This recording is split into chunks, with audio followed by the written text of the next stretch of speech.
L'un des premiers dilemmes que l'on rencontre lorsqu'on se lance dans la couture, c'est le choix de la machine. Le plus important consiste à déterminer quelles fonctions vous seront nécessaires. Il n'est pas utile de partir sur un modèle trop sophistiqué si vous n'êtes pas certaine que la couture vous plaira. Mais gardez également à l'esprit qu'une machine bon marché ne sera pas toujours une bonne affaire. L'idéal c'est à la fois une machine simple d'utilisation et proposant suffisamment de possibilités pour vous permettre de progresser.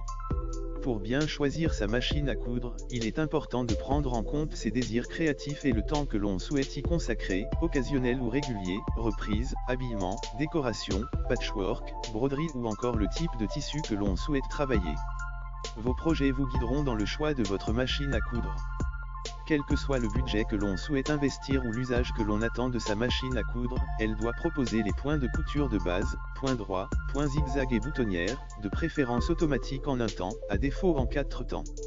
Attention, la mention « boutonnière en 4 temps » signifie que vous devez changer 4 fois vos paramètres de couture afin de coudre les 4 côtés de la boutonnière.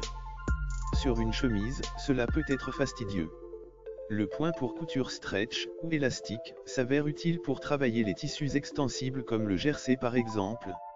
Enfin, le point de surjet, aussi appelé point overlock, permet de réaliser des ourlets de bonne facture, même si un point zigzag serré près du bord peut aussi faire l'affaire.